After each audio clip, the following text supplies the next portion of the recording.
make your day richer than it was before. Got some good times knocking upon your front door. It's the Richard Wilmore Show.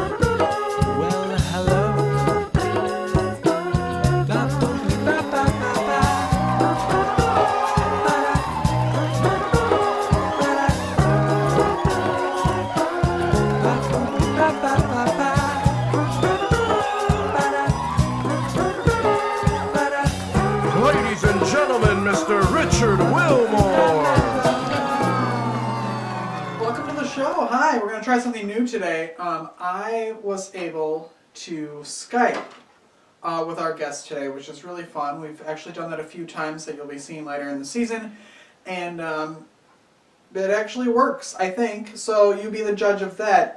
You have seen him in some great TV and film roles. He was on Queen Sugar, which is one of my favorite shows, Queen of the South, Prison Break. He was in Deepwater Horizon with Mark Wahlberg.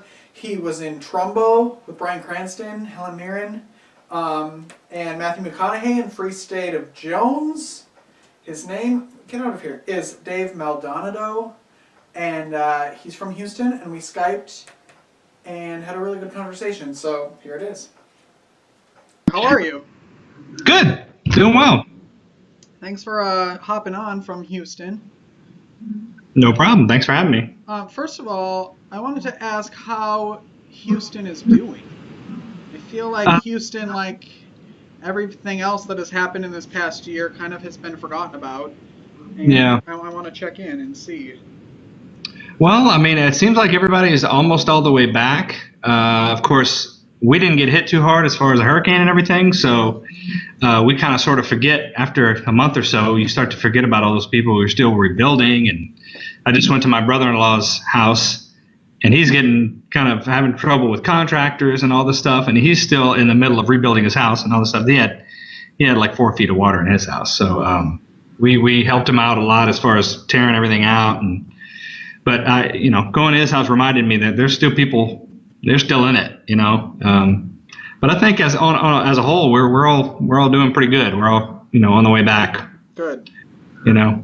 Yeah, it's taking a long time, and it shouldn't. But how long have you been an actor? I mean, I feel like your resume was pages and pages and pages. I was going through all your stuff, and I'm like, this is man. That's an interesting question, because I guess I've been I can say how long I've been an actor, how long have I been a professional actor. Mm-hmm. And I guess I started acting in college seriously. Started pursuing acting classes and theater classes in college in Louisiana, where I'm from. Okay.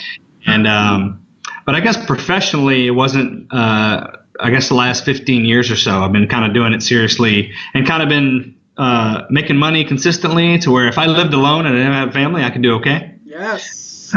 Still not making enough. Still not making enough money to support my family, but thank I have a wife that has a 9-to-5er that she goes to every day. But as far as how I'm doing now, I'm doing. I never could have hoped. 10 years ago, I was like, man, if I could just be doing what I'm doing now, I'll be happy. And I'm doing it. Of course, I'm still not satisfied. You can never. You're never satisfied with what point you're at. You're like, well, okay, well, now that I did this, I want to move on to something else, which is, I guess, is normal, human nature, But I guess about 15 years professionally is the short answer to that. I mean, obviously, everyone thinks I'm going to be an actor. I'm going to go to LA.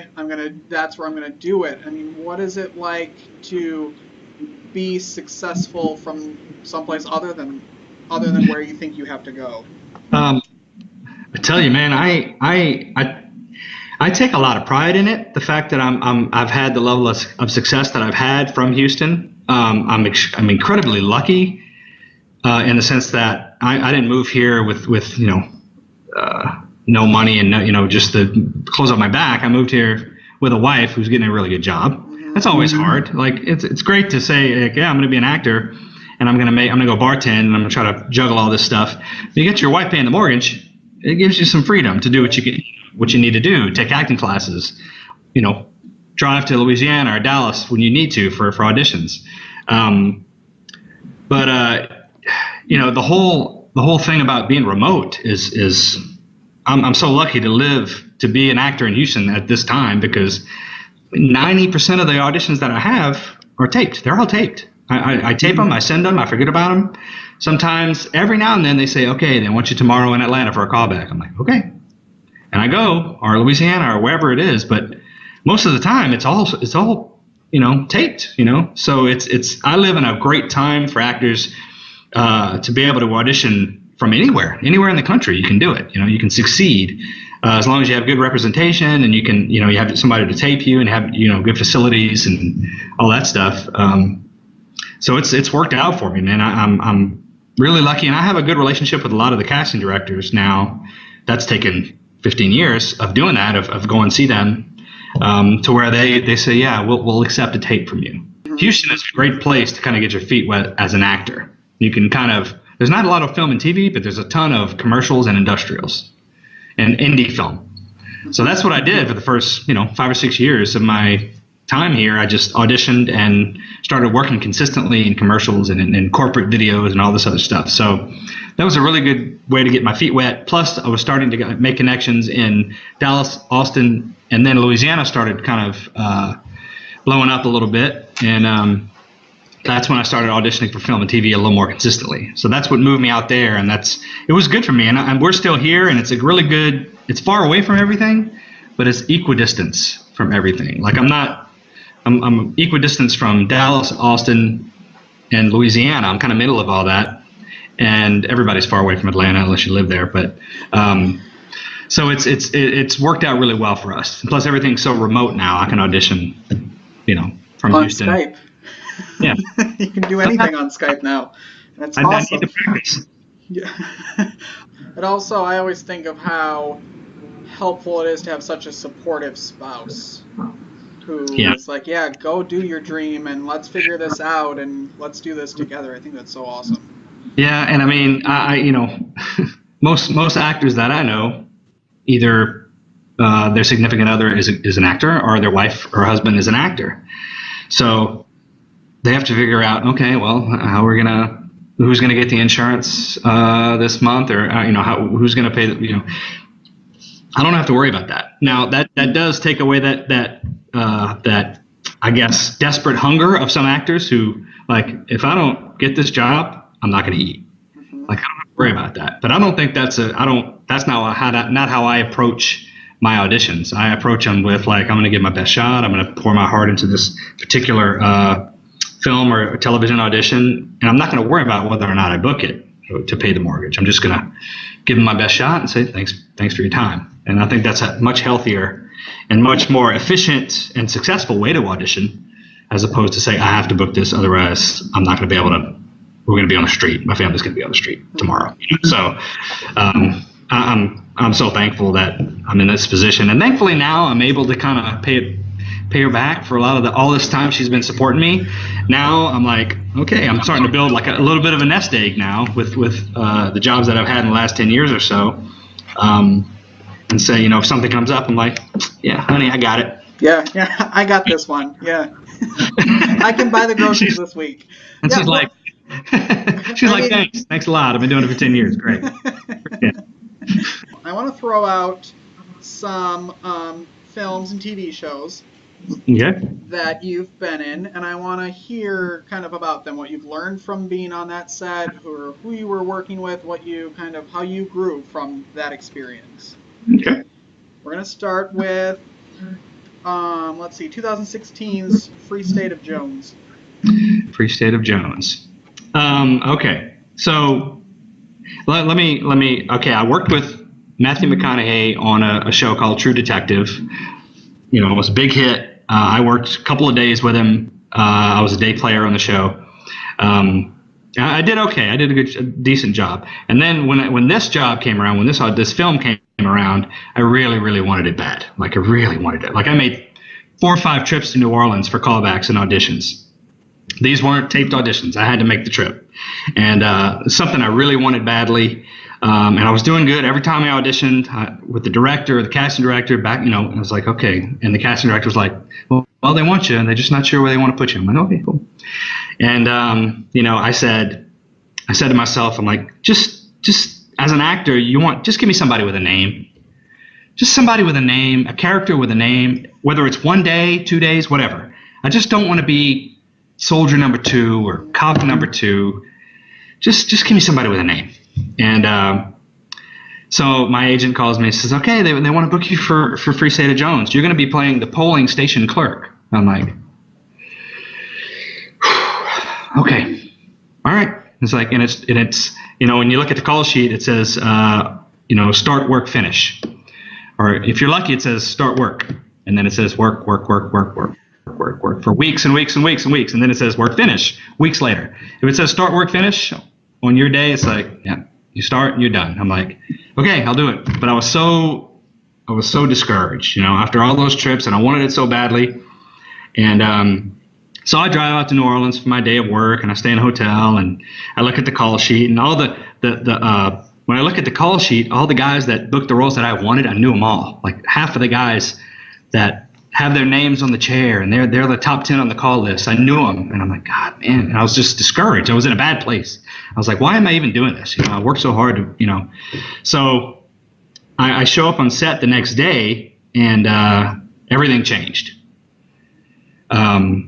When I got there, just people treated me like I was supposed to be there, like I was important to the movie, from craft services to wardrobe, everybody.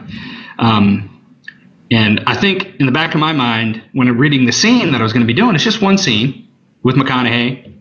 In my mind, it was a good scene, but I didn't realize how important the scene was to the film, and how important the director, Gary Ross, thought it was to the whole picture of the whole film.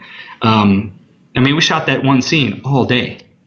We had cameras on us, and it's kind of a pivotal scene when he comes into to vote with all the free slaves, and I'm back there, and I'm like, well, you're not going to vote today. It's kind of a standoff between the two of us, and we shot it all day long. They before lunch, they had the cameras pointed at us, and they turned them around, and they pointed them at everybody else. And we did it every way you can possibly imagine. The director said, well, let's play it this way. Let's play it this way. Let's play that you're scared. Let's play that you don't care about, that they're coming in, or, all these different ways. And I didn't realize, and then I got so much encouragement and compliments from the guys on the other side of the table that I knew that I had gotten those roles, and McConaughey included. They were like, man, you're doing a really good job. It's a hell of a scene. You're kicking butt, man. This is good. And I'm like, okay. And at the end of the day, I'm like, okay, well, that was a lesson that I learned, that, you really got to come in and do your best work, because that particular scene might be a lot more important than you think it is. And in this particular case, it was. And I was like, okay, that's, sometimes, you want the 6 weeks on a movie, and you want to be one of the lead roles. But if they say, oh no, we're going to cast this guy in that, you're going to come in and work for 2 days. It is a really important scene, and you really need to take it seriously. And that's how I try to approach every job now, and just kind of, because I get the big ones, the small ones, everything in between. You have to take them all seriously and give them the respect they deserve. So that's the lesson I learned on that one. But I don't think he remembered me from True Detective. Well, but he did. He was very complimentary afterwards. He was like, because he's an incredibly intense guy when he's on set. Very, very intense. Like when he's working, he's like, there's none of that all right stuff. He's like, he's really, really intense and focused. And if you're not, he'll let you know.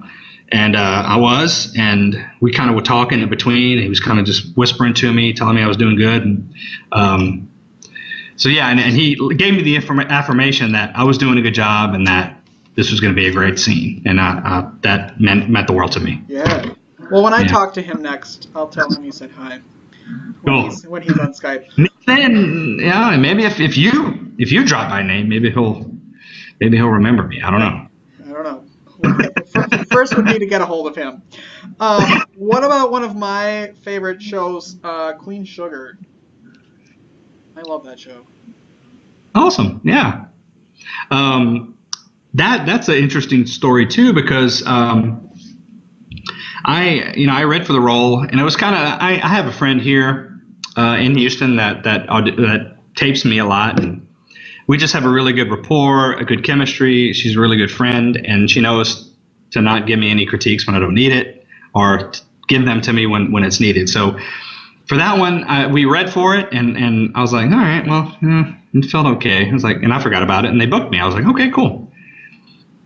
But it was just a one-day thing, and I went out there, and it was one of the most pleasant, efficient experiences in film and TV I've ever had in my life.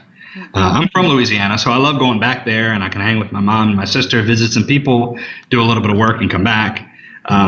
But usually there's a hurry up and wait factor in everything you're working on. Like you're prepared to show up, say, okay, you're on time, now go sit and wait for hours before you have to shoot your scene. That's just the way it is. And for this one, it was not like that at all. Like they had my fitting, and I showed up, and they were like, all right, we're ready for you. I'm like, really? Okay. So we went and shot the scene. Bam, bam, bam, we done. And Kat Candler was one of the producers on the show, and I worked with her on Hellion, indie film in Austin. And I saw her, and I was like, oh wow, I didn't know you were here. And that it went fantastic. It was very efficient, and I was done. I was like within 3 hours, I was on my way back to the hotel. I was like, okay. And everybody was so nice. Man, when people are nice, because a lot of people aren't in this industry. It's just the way it is, you know. There's egos, and I think there are a lot of people who are insecure. I know for me personally, I kind of had a chip on my shoulder because people weren't nice. You know, it was like, okay, I'm going to be ready this time. I'm going to be not nice first, you know. I'll show them. And because every time I was nice, and when somebody wasn't nice, I'm like, oh, I don't know how to handle that now. But on this one, everybody was so nice and so welcoming. What besides that, what else do you have coming up in 2018 that you can spoiler alert for us? Let's see. February 11th, I did a film in Atlanta called Behind the Movement, and that's about the Rosa Parks and the bus boycotts. That was a very short shoot. That's one of those things where it's like it's a small film, and my agent said, yeah, they just want you for a couple days, and when you're on set, you don't really know what's going to happen. You don't know how big a deal it's going to be. But now looking at the trailer, it's going to be on TVOne on February 11th. And when you look at the trailer and the different videos from what they produced so far, it's going to be a pretty moving film that they did. It's a TV movie, and I played the police chief in that.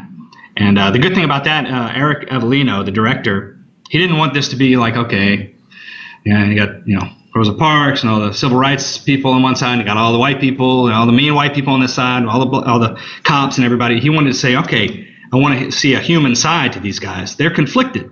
So yeah, it wasn't like all these guys were racist and they were all ready to do the wrong thing all the time. I was conflicted. I was the chief. I had a job to do. I was trying to take care of the safety of the town.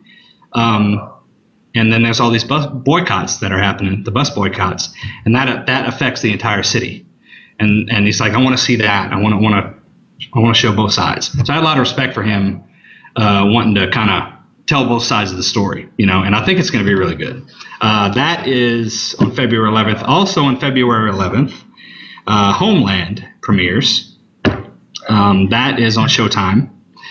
Can't say a whole lot about that, but I was working on that in Richmond, Virginia, a few months ago actually, and I'm really, really excited about the storyline that my character has. It's probably 3 or 4 episodes, and it's just I'm excited. That's all I can say. So fun.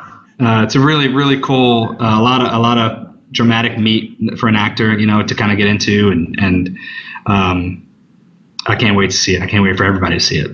Are you the type of person who loves to sit down and have like viewing parties, or are you the person who's like, I am not watching myself, good luck? I'm kind of torn, to be honest with you. I'm conflicted when it comes to that.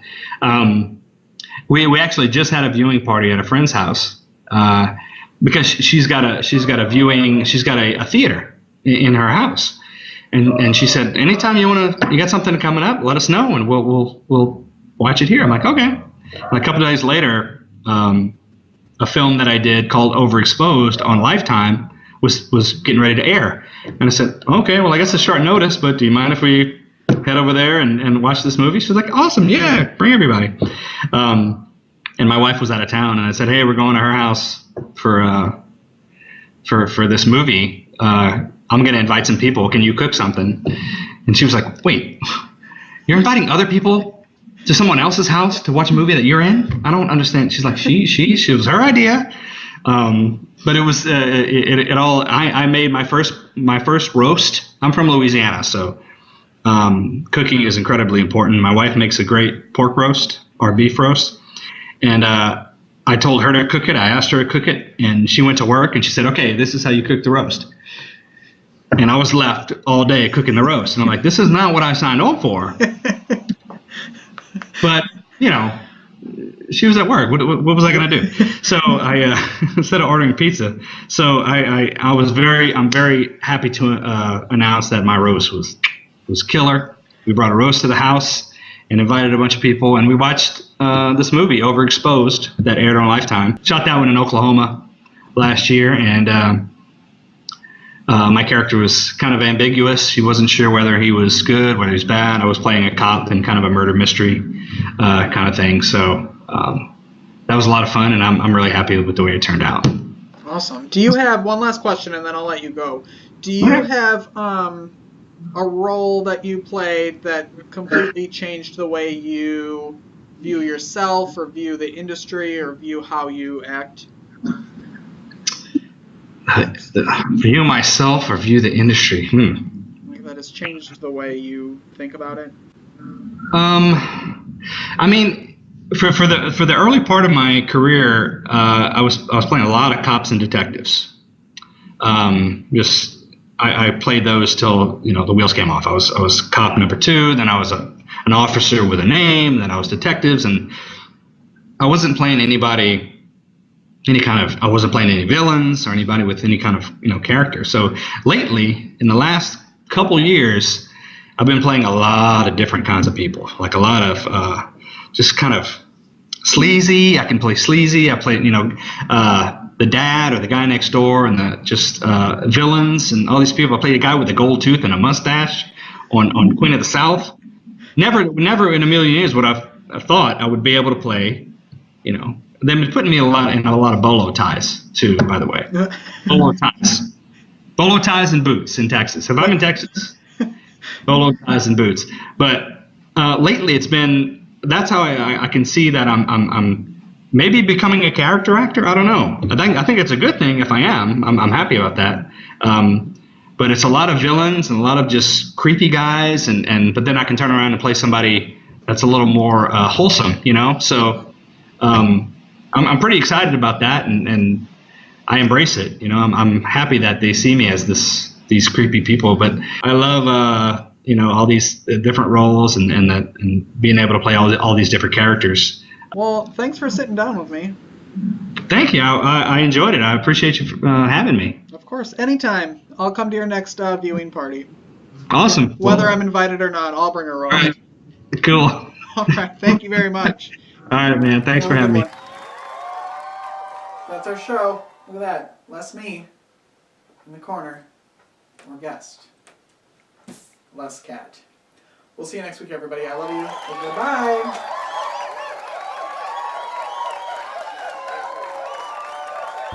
Make your day richer than it was before. Got some good times knocking upon your front door. It's the Richard Wilmore Show.